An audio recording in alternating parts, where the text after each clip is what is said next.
everybody. I'm Noreen Savage, and this is Starting Out Bright, and I am so glad that you're here.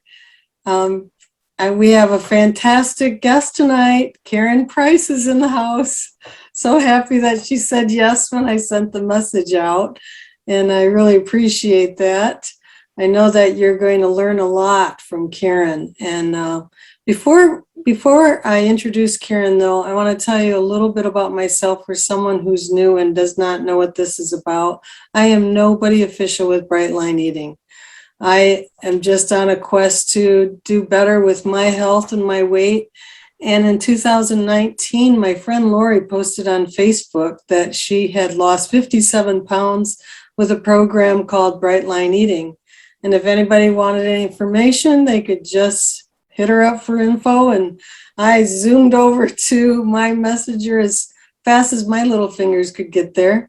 And Lori proceeded to tell me about a book by Dr. Susan Pierce Thompson, Bright Line Eating. And in it is described 4 bright lines that you don't cross. And that is no sugar, no flour, 3 meals a day, and weighed and measured portions.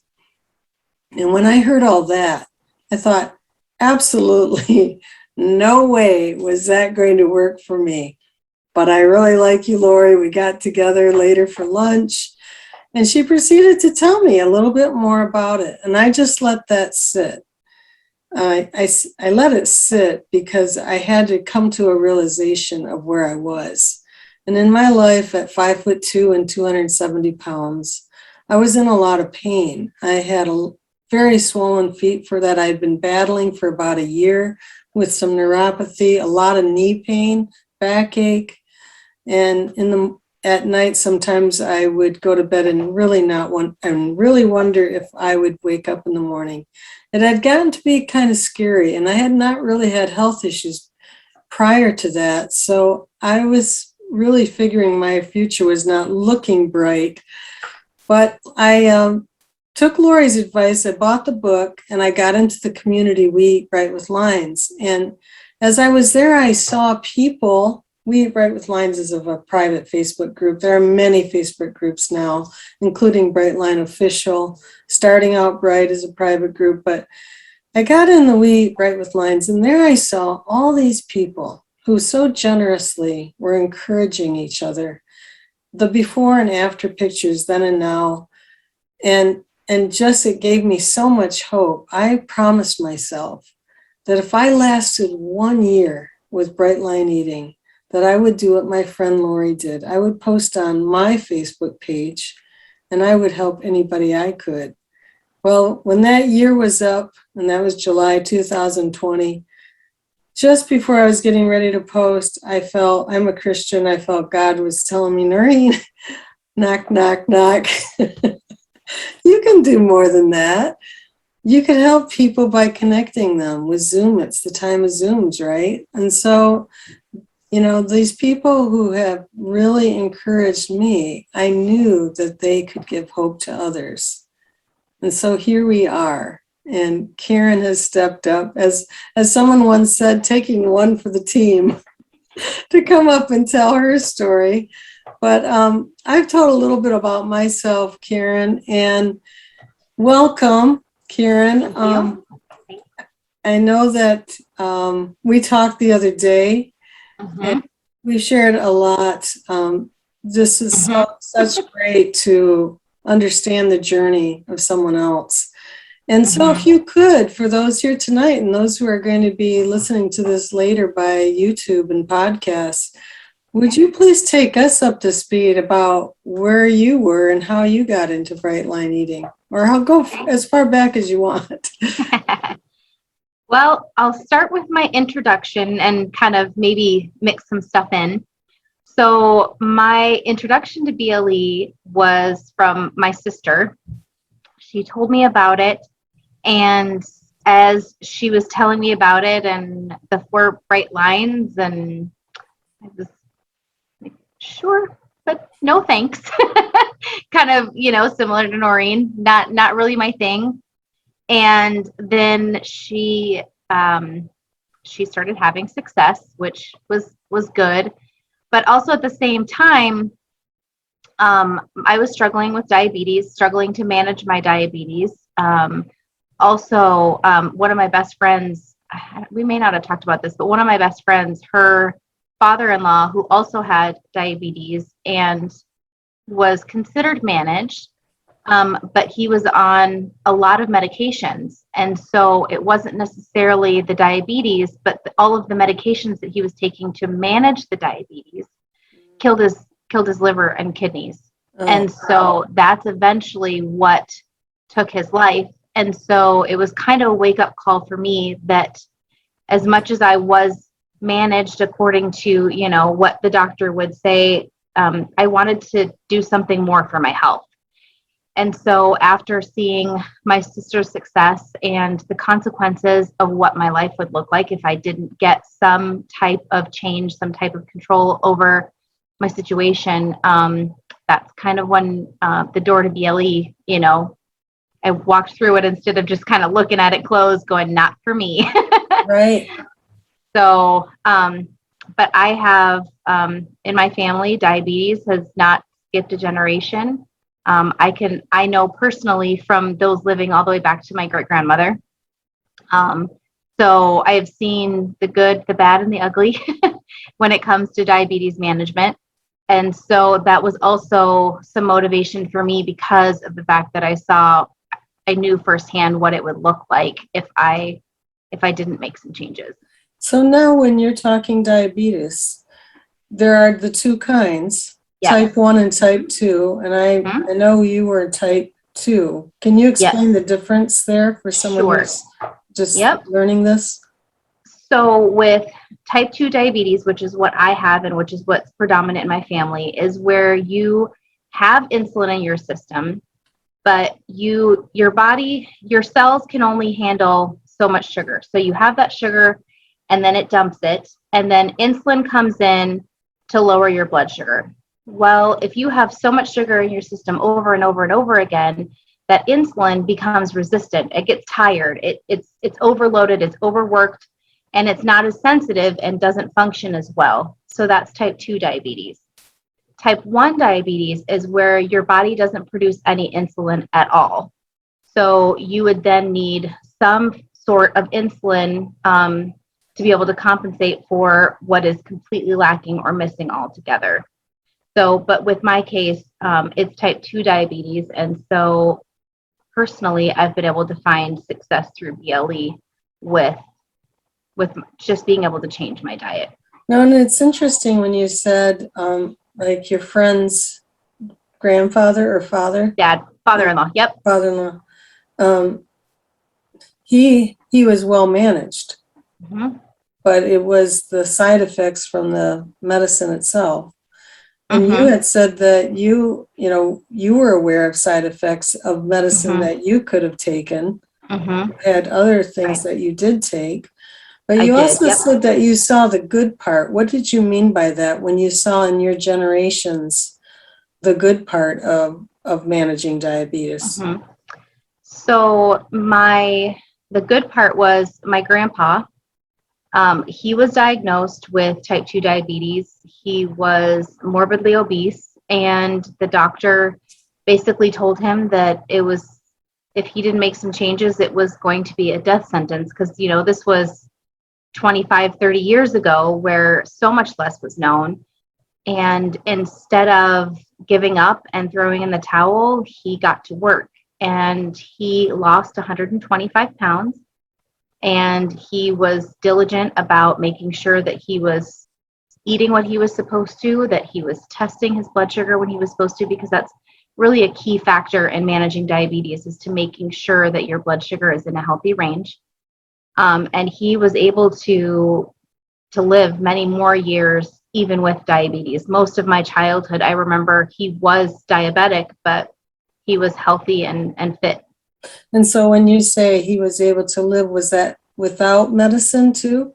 Or was it? He was never on insulin. He was able to avoid insulin. He was on an oral medication, but a very small dose. So then on the flip side, the bad part, I know that you talked about your great grandma, and she had a bad situation. Right. She did not manage her diabetes well. Again, she was also, there was even less known then, but she did not eat well, unfortunately, did not take care of herself, and ended up having to have her foot amputated. So from gangrene. Mm-hmm. And, it speaks to the circulation problems. And even in my situation, I knew it was coming. I wouldn't go to the doctor because I knew I was pre-diabetic. There was neuropathy, that tingling, painful feeling in my feet, sometimes in my hands. And I had felt it before, and I'm like, ooh, what is that? And then, went, and then I would be good, and then it would come back. So you really had a why. I mean, a solid why. How did you proceed, though? Because at this point, you're on medication. And I think this is something that many people coming into Bright Line Eating have. And I know you're not a medical person.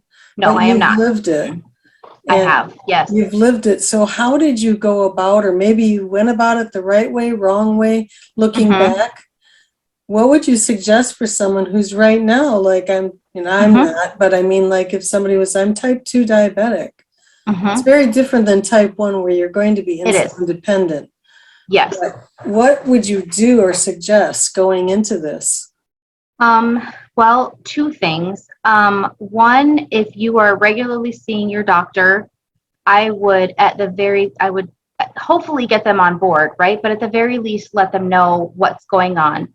Simply because a lot of people with type 2 diabetes, and this is not everyone, but with type 2 diabetes, it is more often than not what you're eating. And so when you make BLE is a drastic change, going no sugar, no flour. And because of that, your body makes drastic changes, which means then your medications will need to be changed fairly quickly. And Susan Pierce Thompson has actually herself talked about this, but I experienced it myself. So I started November 30th, and because I had experience with diabetes, and I was consistent with making sure I was testing my blood sugars. I tested 4 times a day. I tested my fasting blood sugar, which is first thing in the morning on an empty stomach, and then 2 hours after every meal, because that's the time that your body is allowed to be able to bring it back to a normal level. So after every meal, I was testing. One of the unfortunate side effects of one of the medications that I was on is that it wouldn't necessarily show on a finger stick where you do the blood test. It wouldn't show that your blood sugar had dropped below a normal level. So because I wasn't feeling well, I started decreasing my medicine. But I didn't talk to my doctor. I was just kind of going on what I was feeling, and I do not recommend that. So because it's dangerous to be messing with medications and blood sugars. You could have, excessive highs, excessive lows, depending on what medications you're on. But I went in to my doctor, and because of the fact that I was testing, she looked at my A1C, and at that point, it was 5.5, which is a normal range. Anything below 5.7, below 5.7 to probably like in the mid 4s is a normal range. So like 4.5 to 5.7, that's a normal range. 5.7 to 6.2 is pre-diabetic. Above 6.2 to 7 is a well-managed diabetic, and anything above 7 is not. So when I went in, not having been on medication for about a month, my A1C was 5.5, which is a normal range. And then having not been, so that was from November 30th to I stopped taking medications at the end of December. So we're only talking like a month. Wow. And then a month without medication, it was already normal. And so at my appointment then in May, so 4 months later, it was already at a 5. So things can happen very, very quickly. And so if you're on insulin or if you're on any type of medication, I definitely recommend consulting with your medical professional. And in that case, if they're on board, great. If not, stick with them. And if they continue to not be on board and it's really working for you, you have options. I'll just leave it at that.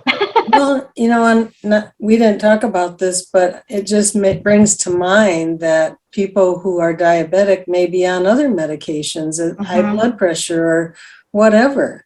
All of that Thyroid. yeah, thyroid. You definitely want to stay monitored.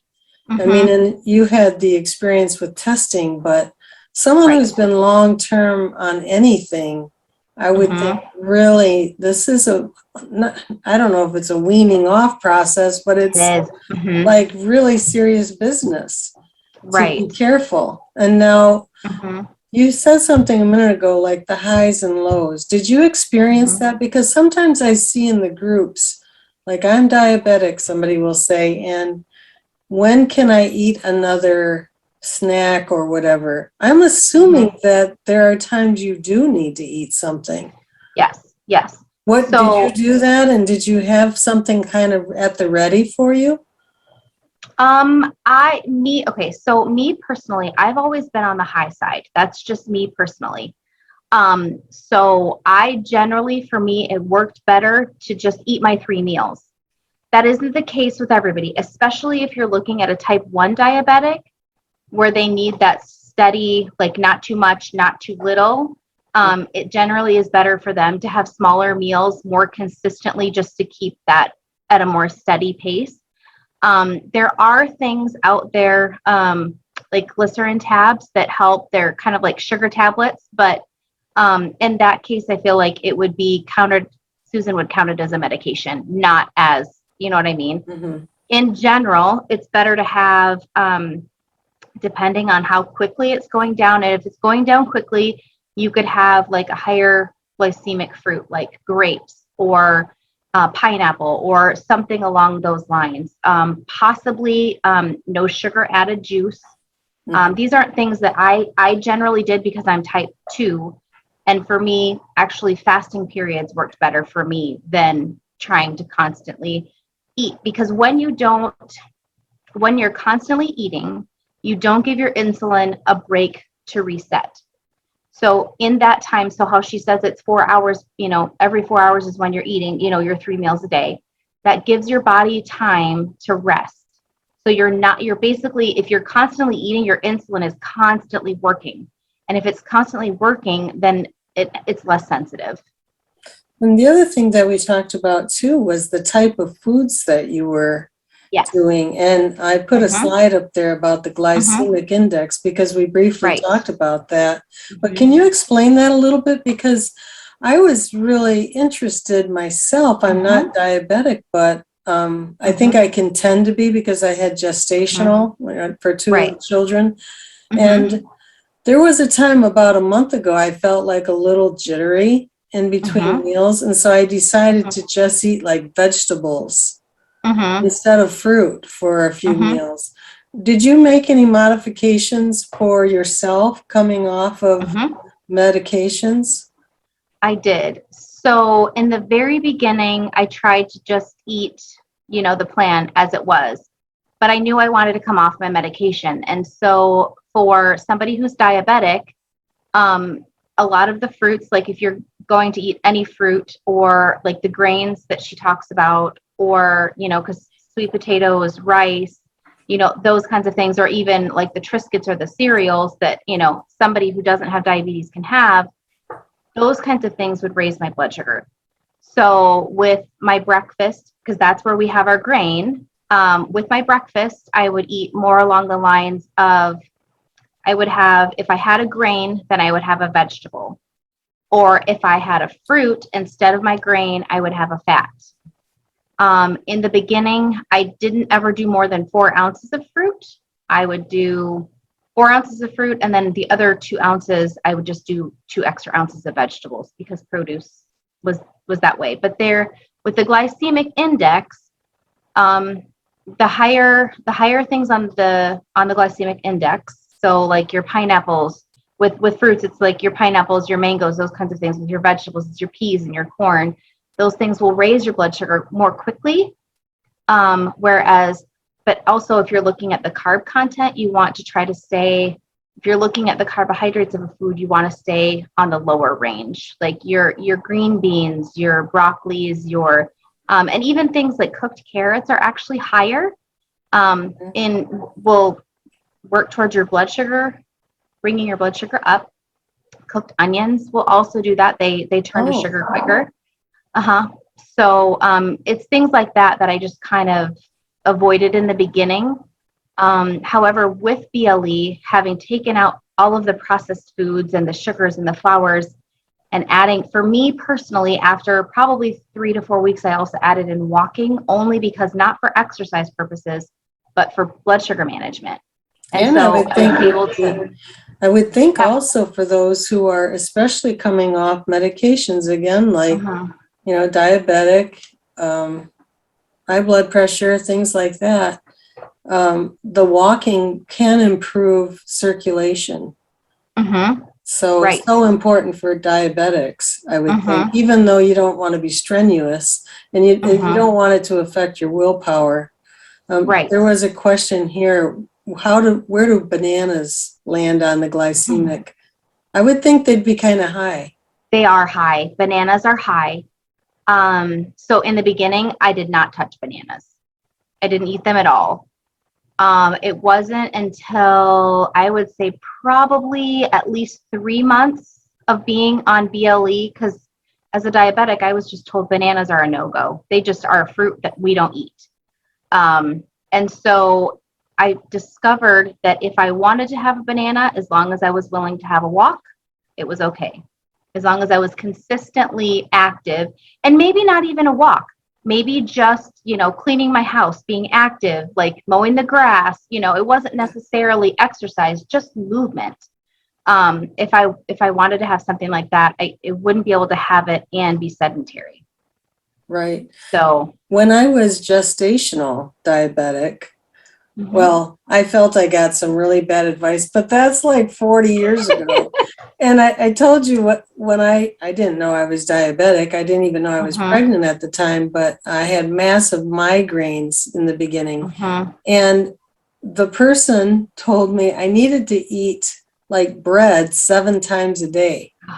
Well, that's not the advice they give you now. And I remember just going like this all through the days, high and low through that pregnancy. That was not good advice. Did you have good advice of your diabetes to keep it into control, that you felt even confident you could take yourself off this? Because you eventually reversed it. You're not. I did. I mean, and you said to me the other day, you don't cure it, but you reverse it. Right. There is no known cure for diabetes. There were 2 things I did have with my first. I was also gestationally diabetic. So with my first pregnancy, I had a diabetic educator, and we didn't actually talk about this, but I'm thinking about it now. Her name was Noreen as well. Whoa. She was from England, and she was amazing. And she taught me so much about my management and what it should look like. And, so in that case, she's like, it's not enough to just do the don'ts, right? Don't eat sugar, stay away from this, but do the do's, have your vegetables, have your balanced meals. So that was a good foundation. However, my doctor said, well, once you're not pregnant anymore, you're going to go right back to normal. That was the worst advice I've ever been given. Once you have been on this plan and you're eating healthy, like, why not just stay with it, right? Why not just continue those healthy habits? So yeah, I had the foundation, but the bad advice kind of took me down a long and windy road. I would say the good advice that I got, this was now the second time when I had gestational diabetes, was never to eat like a fruit or even a vegetable without a protein. And so even since then, I've always coupled those 2. And of course, in Bright Line Eating, you do anyway. But from that time on, and that really helped keep those highs from like stabilizing. So I'm curious, Karen, what has this done for your family? Because you're saying this is generational. What is happening now with those around you? Because that's a big change. Yeah, I have four kids, four boys actually. They're all boys. So they see, they kind of see what it was like when I was struggling, not only with my food, but with my diabetes. And so that's another one of my whys. So the diabetes is obviously a big one, but my kids, um, it's teaching them and encouraging them to, make healthy choices, not necessarily making it to a point where they're obsessive about food, but to the point where they're educated about food. So they know, like you said, like at a meal, we have a vegetable, we have a protein, we have a grain, we have a balance with our eating. And so also, I personally am not a crystal vaser. And so, which for those who don't know means that once you start bright line eating and you have your 4 lines, you never break them. That's what it means to be a crystal vaser. You keep your crystal vase without any cracks. Mine has a few cracks here and there, and so, but my kids, one of my kids, my 12-year-old in particular, I was struggling one time, and he told me, he said, "Why aren't you doing your bright lines?" And I said, "Well, I'm struggling," and he said, "Quick, mom's got rogue container. Mom's gone rogue." And so, whenever I'm struggling a little bit, they will quickly bring me back to focus. Wow. Look at how you're educating them. That is so amazing. So, kind of in that spirit, how did you go about educating yourself with bright line eating? I understand you went to the boot camp. Mm-hmm. I did. What were the tools that came out of it that you found that you were using most often? So first and foremost, I read the book. So I would definitely, anybody who is doing bright line eating, interested in bright line eating, I definitely recommend starting with the book and reading it like cover to cover. I did, but out of the tools that I've used the most, I would say having a mastermind group, learning about that, the support that I've received from the amazing ladies that have come before and some who have come after, have been just unbelievably supportive and integral in me staying on track and getting back on track when I needed to. But through the boot camp, I did find one of my mastermind groups. So I know for me personally, I had an original mastermind group, and they were kind of my original, as my kids would say, the OG, the original gangsters. And so that were together, and so they had come before me, and then once I had kind of gotten my feet under me, I wanted to pay it forward, and so I have another group that I found through my boot camp. But I have learned, even though I started before them, through the ups and downs of the journey, I've learned so much from both groups and have really felt some amazing support. And like do you use any journaling or is it basically all food stuff that you, some of the tools?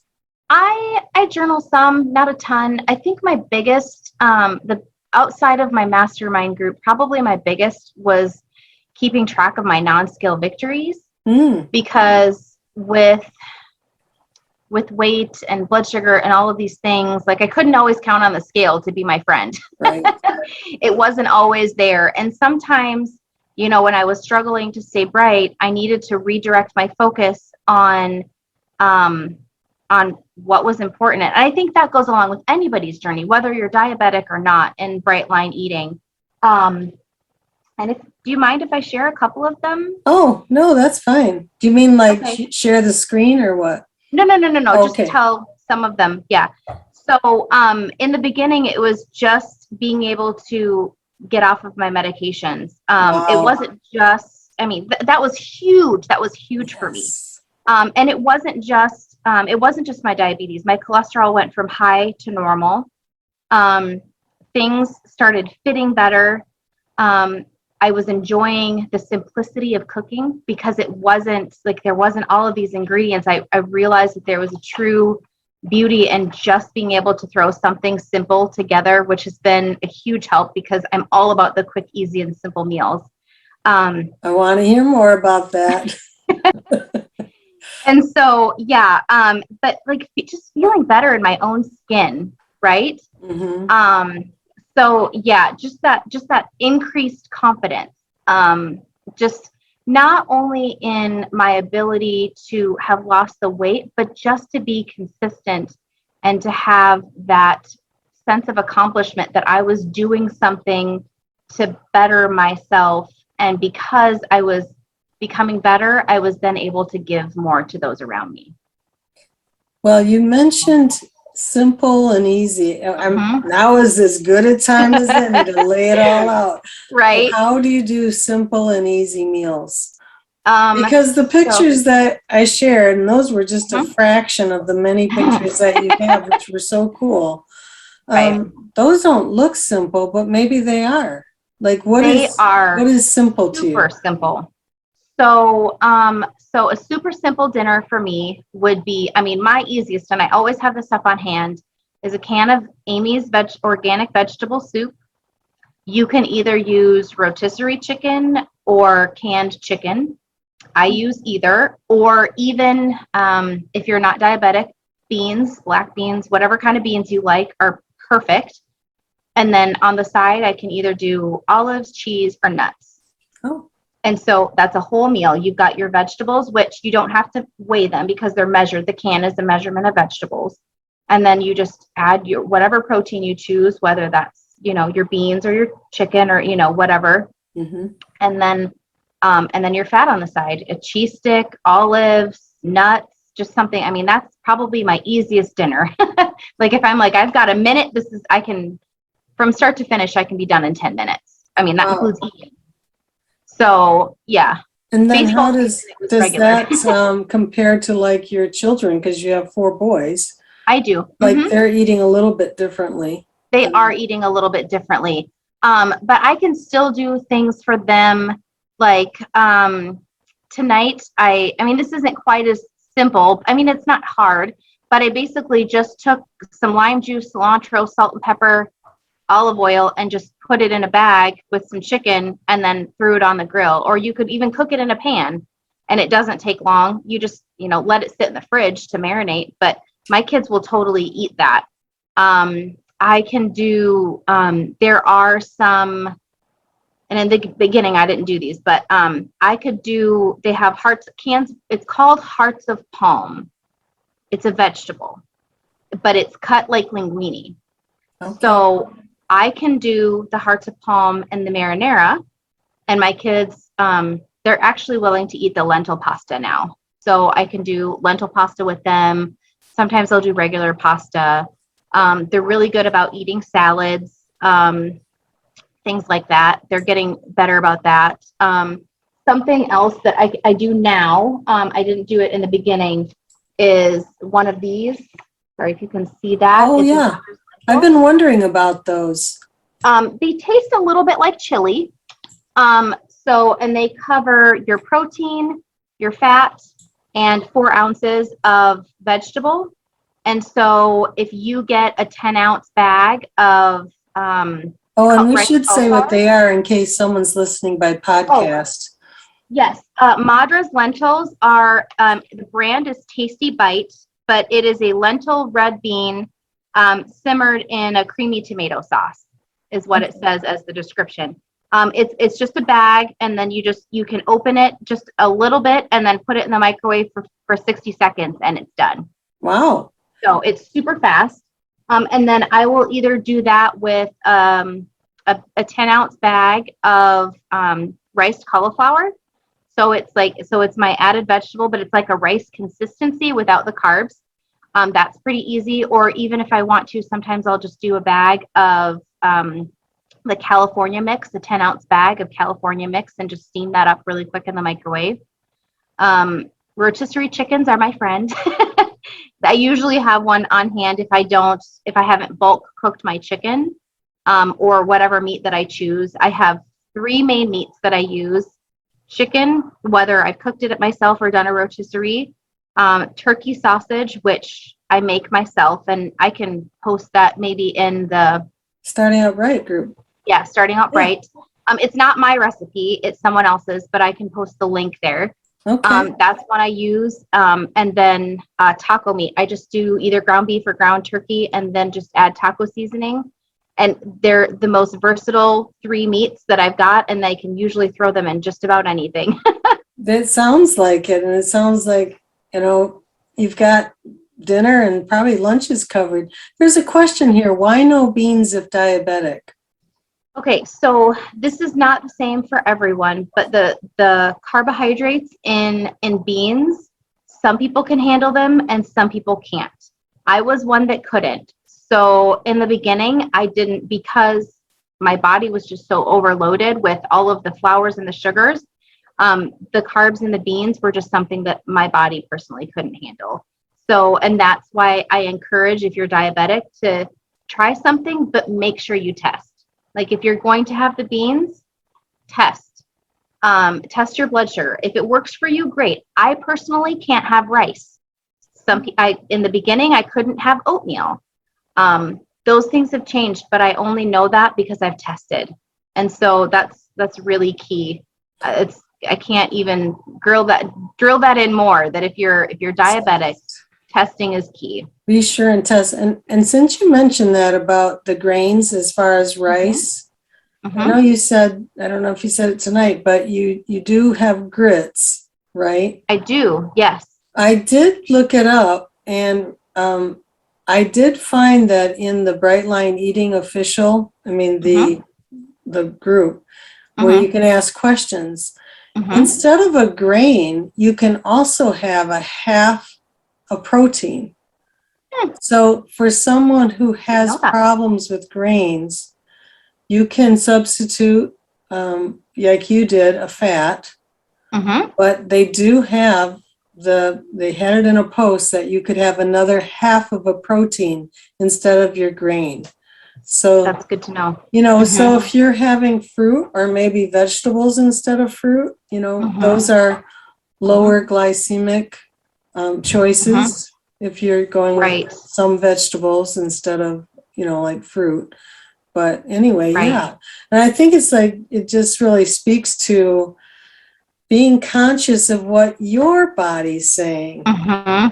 We can't just look generically and say, oh, well, they're having that, so I should be able to.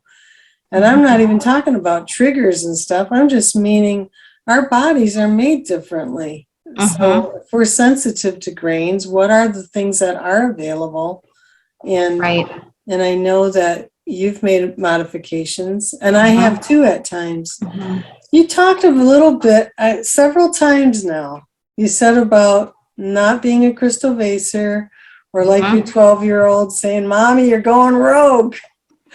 Rein her back in. So what do you do when you're in the ditch? What do you do to get yourself out? I think I kind of have to, there's a couple of things. And I've had kind of a little bit of an epiphany this week, but one of them is just reminding myself why I started to begin with. Why are you doing this? Your health was in the ditch, not just you, but your health was in the ditch.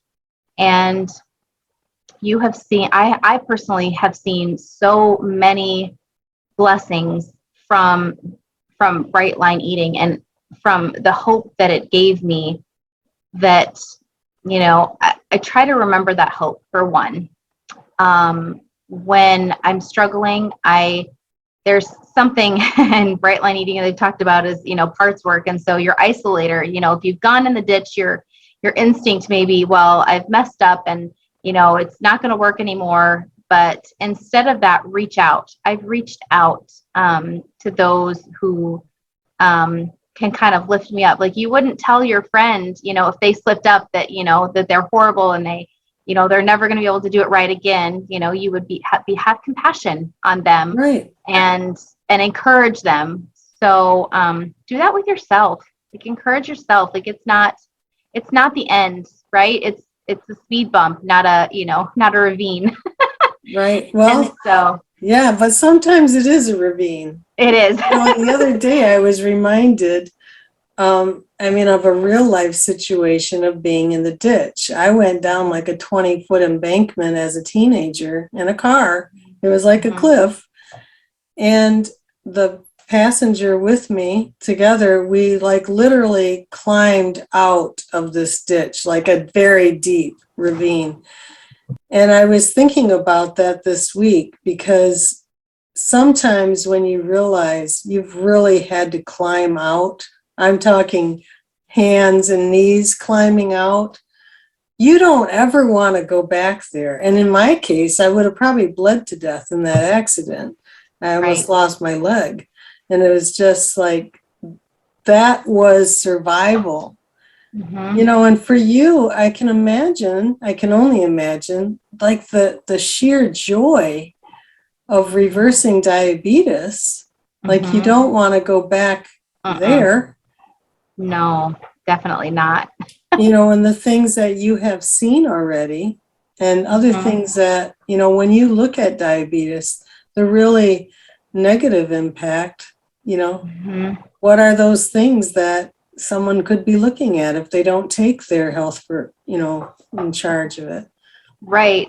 Like you definitely don't want to take your health for granted. I mean, there's so many consequences. I mean, like you talked about yourself, you knew you were becoming, pre-diabetic and you felt the nerve damage but that's not it. I mean, there's with diabetes, it's every cell in your body that's affected, right? It's not just, it's on a very cellular level, but it has to do with your nerves, your eyesight.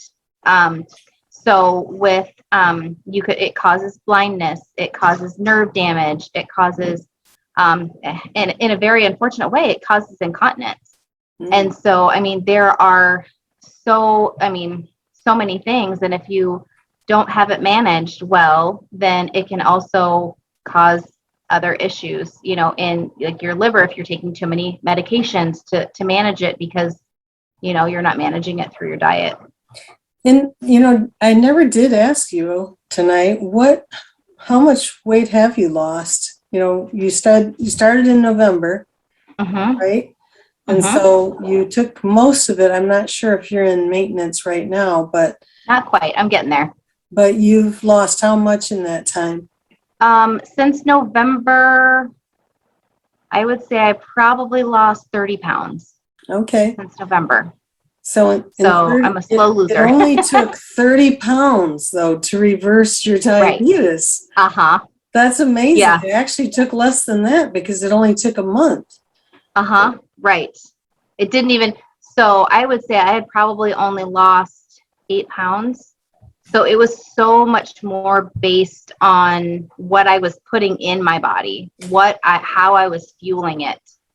And so I just, and a lot of times people look at, I'm a food addict. I'll just put that out there. I struggle with, and that's what brought me to Bright Line Eating, is that one bite is never enough. And because of that, I think that's kind of what brought me down the road to type 2 diabetes.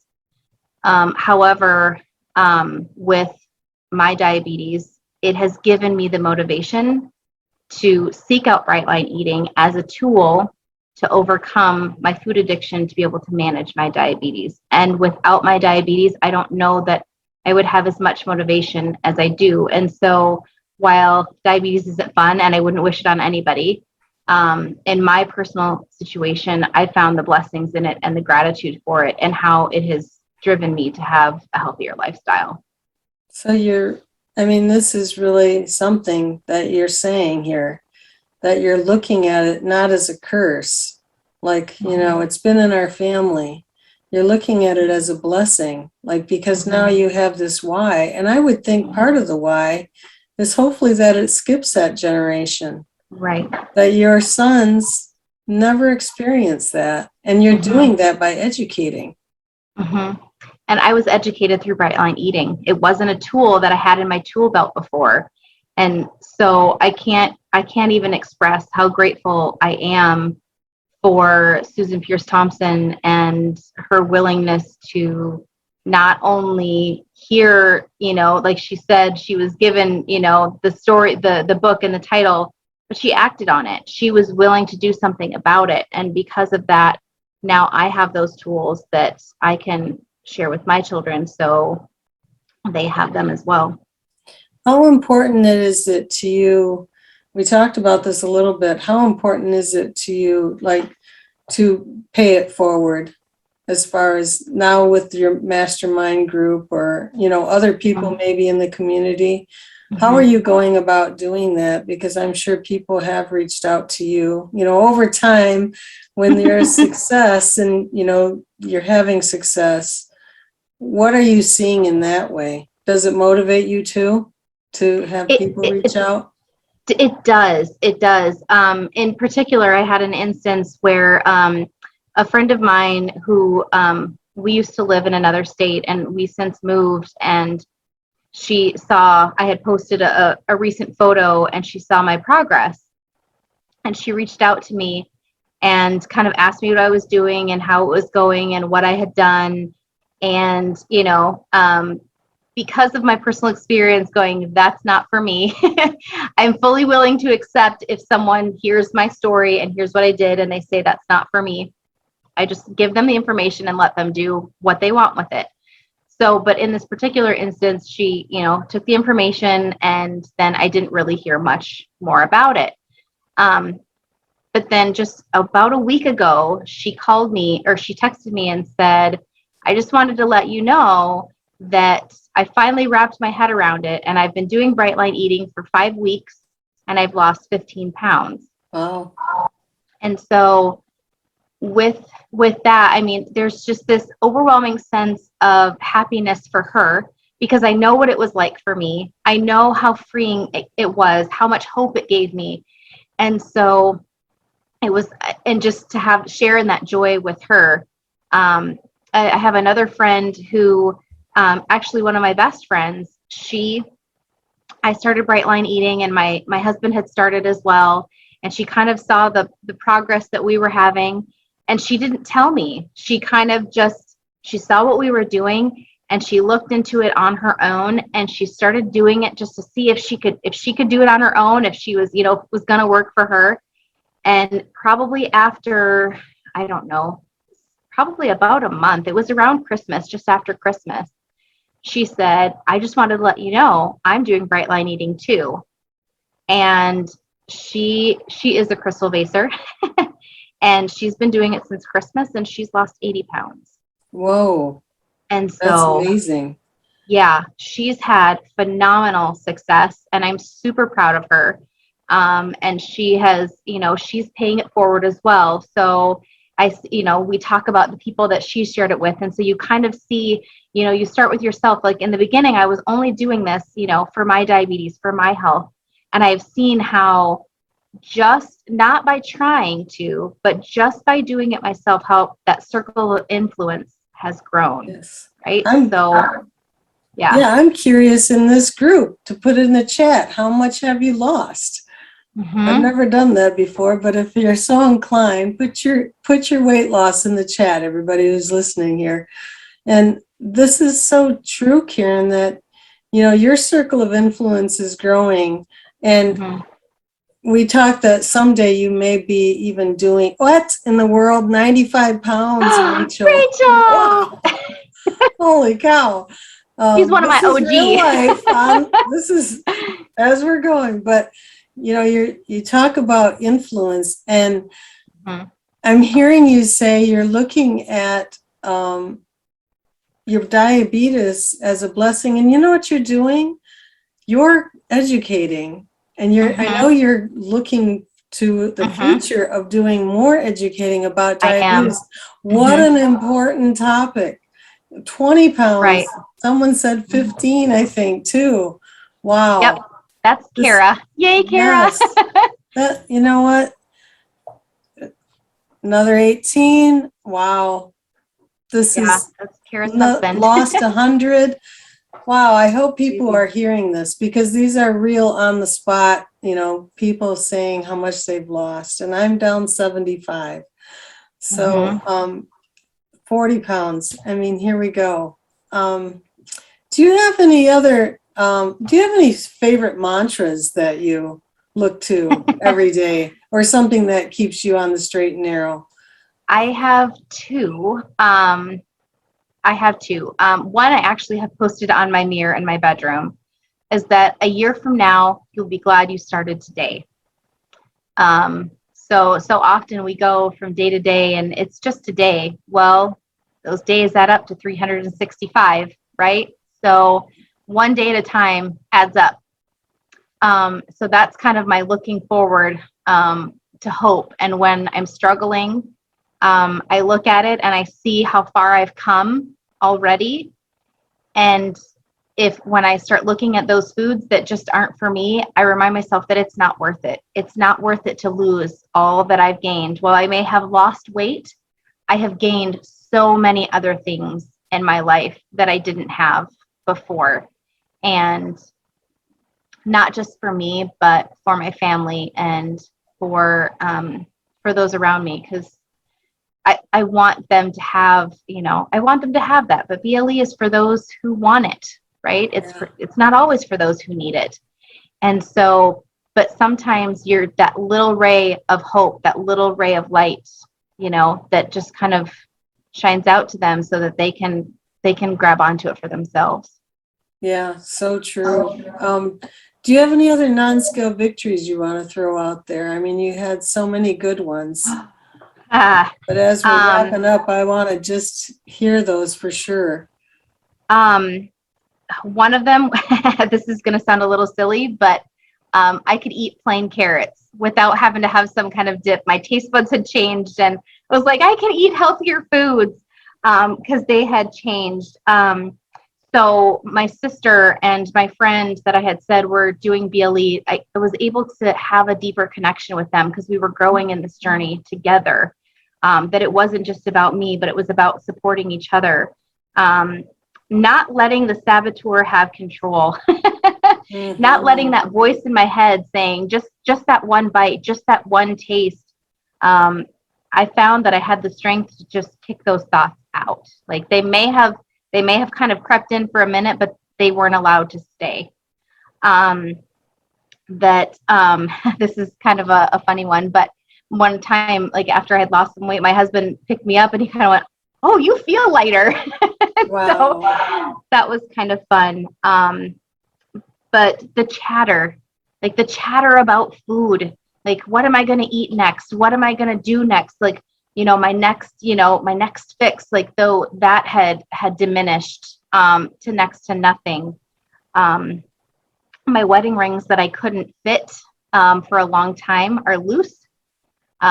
So for me, that was, I closer to the weight that I was when I got married, the closest I've been in a long time. Just feeling my muscles. They were no longer so covered up that they were there. They existed. Wow. So there's all of those are so great. And, as we're wrapping up here, I imagine there's someone here who's listening or who will be, and thank you for letting me record this. Mm-hmm. If they are coming into this with what situation you were, either like me, neuropathy and pain and thinking, I don't want to go to the doctor because I know what she's going to say. What would you say to them about bright line eating? There's hope. Bright line eating has given me hope and healing in ways that I didn't know were possible. That diabetes, that food addiction, they're not a death sentence. They're not the worst things, because while they're hard and things can be hard, there are solutions and there are ways to be able to live a happy, healthy, full life that you can enjoy, and to be able to not only for yourself, but to be able to enjoy it with those around you. Wow. That's all so good, Karen. And I know that you've given hope to many today.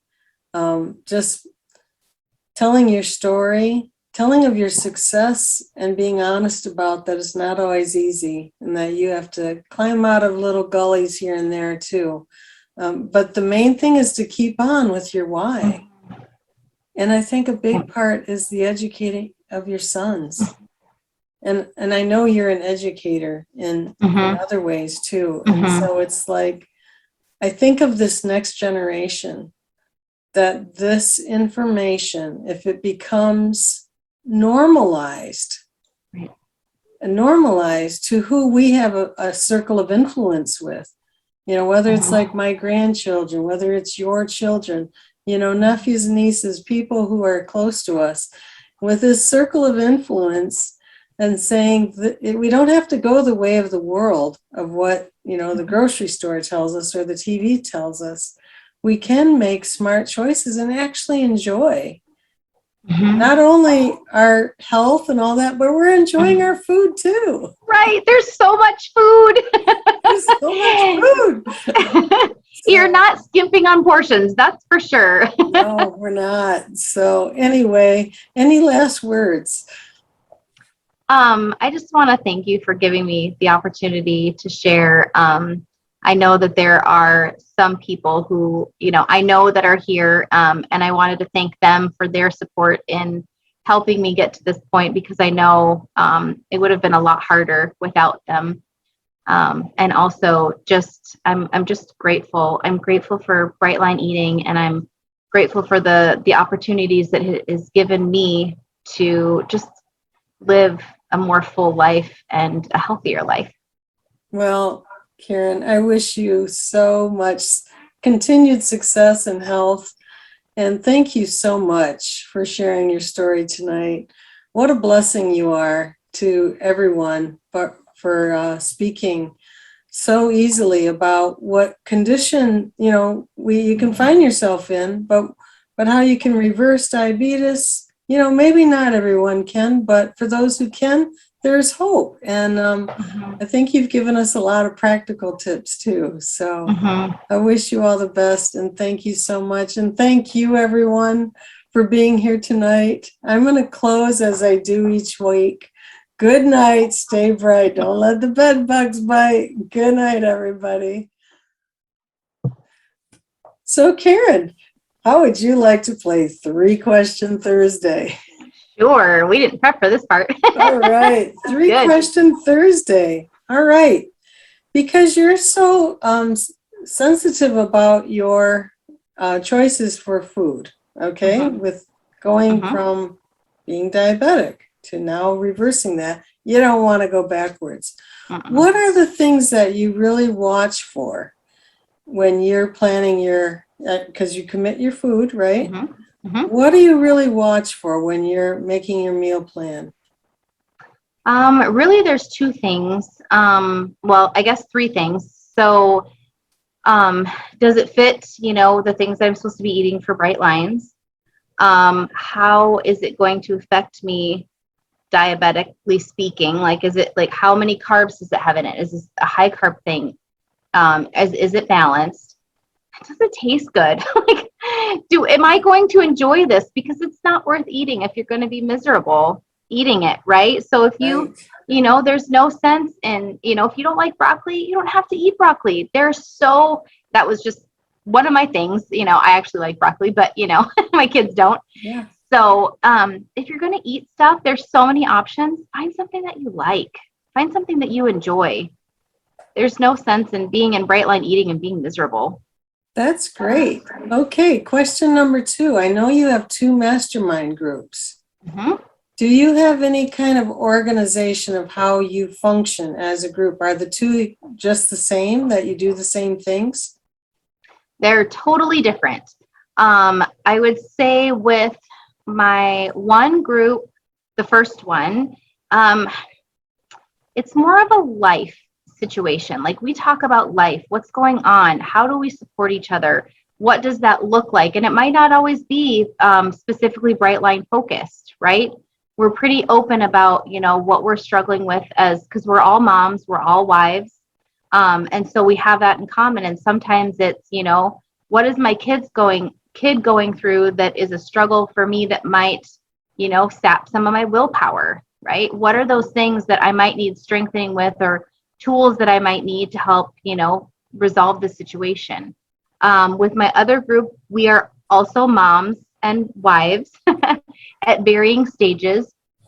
But there's a little bit more structure to it. And so we kind of do the opening and we go through, what are you feeling? What is your gratitude? And we kind of try to keep it on a schedule, but there's so much good in both of them, in both approaches, that I appreciate both of them.